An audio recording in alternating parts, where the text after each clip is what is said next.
This is example 2 in section 2.11, the definition of continuity. We are given a piecewise in this example where the function is changing at x equals 0. So we're going to definitely check to see if the function is discontinuous or continuous at x equals 0. So that's one of the values that I'm going to check. We can also look at the first function where x is less than or equal to 0, and we can simplify it by factoring x plus 4, x minus 3. And we can notice that we have non-permissible values of this function. And the non-permissible values are at x equals negative 4 and x equals 3. Because this function we are graphing is on the interval x is less than or equal to 0, we need to look at all the values that are to the left or equal to 0. And I know that x equals 3 is not in that domain, so I do not have to be concerned about x equals 3. I do not have to check x equals 3. So we're also going to check x equals negative 4 because that is in the domain of x is less than or equal to 0. The second function, there is no more simplifying we can do, and we're going to look at values which are to the greater than 0. Now the non-permissible value for this function is x equals 4, and x equals 4 is in that domain. So we're also going to check x equals 4. So in this particular question, we have to check 3 x values to see if the function is continuous or discontinuous at those particular points. Now remember how many steps we have to do to prove continuous or discontinuous functions. There are 3 steps each. So the first one I'm going to do is check x equals 0. So the very first thing I check is the function defined at 0. So if I want to know which function to use, I have to make sure it's the function where x equals 0, which in this particular case, I know it's in this domain. So when you substitute in 0, you get 3 brackets 0 plus 12 over 0 squared plus 0 minus 12. And you will get a value of 12 over negative 12, which is negative 1. So the function is defined. The second thing you're going to do is calculate the limit to see if it exists at 0. Now this particular function is piecewise at 0, so I have to do my left and right hand limit. If I choose the right hand, I'm going to choose where it's greater than, so I'm going to choose x plus 4 over x minus 4 as my function. When you do your substitution, you're going to get 4 over negative 4, which is negative 1. I'm then going to do the left-hand limit, and I'm going to use the first function that I was working with. So I'm just going to write out the simplified piece. And when you plug in 0, you will get 3 bracket 4, negative 4, negative 3. So again, you get negative 1. So I can see here that the limit as x approaches 0 of my function does equal negative 1 from the left and the right. The third step is f of 0 must equal the limit as x approaches 0 in order for this to be continuous. And we can see that these two values are the same, negative 1. So that's a true statement. And if the third step is a true statement, we can say that we have a continuous function at x equals 0, which means the function at 0 is the same as the limit as x approaches 0 of the function. So the second value that we're going to check is x equals negative 4. We're going to do the exact same thing and do the 3 steps. So the first step is to check f of negative 4.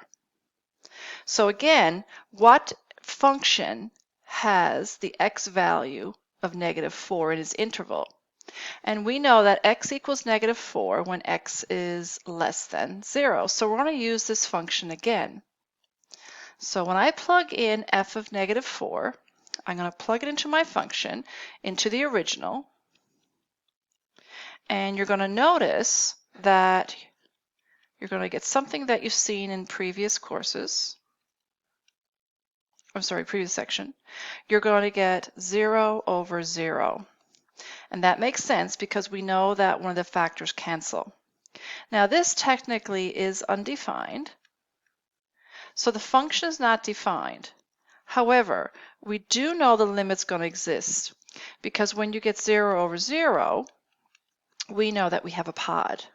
So when I approach negative 4, the only function that I'm going to use is going to be 3 of x plus 4, x plus 4, x minus 3. I'm going to cancel my factors, and I'm going to use now 3 over x minus 3. And when you plug in negative 4, you're going to get 3 over negative 7, which is negative 3 over 7. So the function is not defined at the point, but the limit does exist. And this is another verification that I have a pod. So number 3 step is f of negative 4 does not equal the limit as x approaches negative 4. And that's an important step, always the third step. So therefore we say f of x is discontinuous, and I know it is because it's a pod. It is discontinuous at x equals negative 4. This discontinuity, we're going to add to it, is called a removable discontinuity.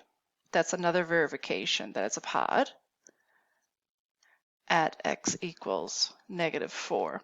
And we know it's removable. One more reason is because the limit exists, but the function is undefined. So we're going to check one more value and then we're done. And the third value where we said there was a discontinuity was at x equals 4. So 3 more steps. What's the function when we substitute in 4? So this time we're going to use the second function, x plus 4 over x minus 4. So when you plug in 4, you're going to get 8 over 0. Now again, this is undefined. So we know it's going to be discontinuous, but we want to calculate the limit to see what happens. So the limit as x approaches 4 from the right of this function. When you plug in 4, you're going to get 8 over 0, but we know it's going to be infinity when you have a number over 0. But is it going to be positive or negative? So you use a test point. So 4 to the right would be something like 4.1. So we're going to use a test point. And if you plug in 4.1 in for both x's, you will get a positive. Now we're going to calculate the limit from the left. So we're going to use something like 3.9, and you will get negative infinity. So this is just verification that the limit as x approaches 4 does not exist. So therefore, the function is discontinuous at x equals 4 and is called a non-removable discontinuity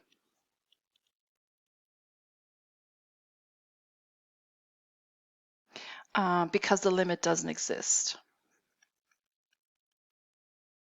Since the limit does not exist. And this makes sense. That's called non-removable because we know that when we get a limit approaching infinity, we know that in our function, we're going to have vertical asymptotes.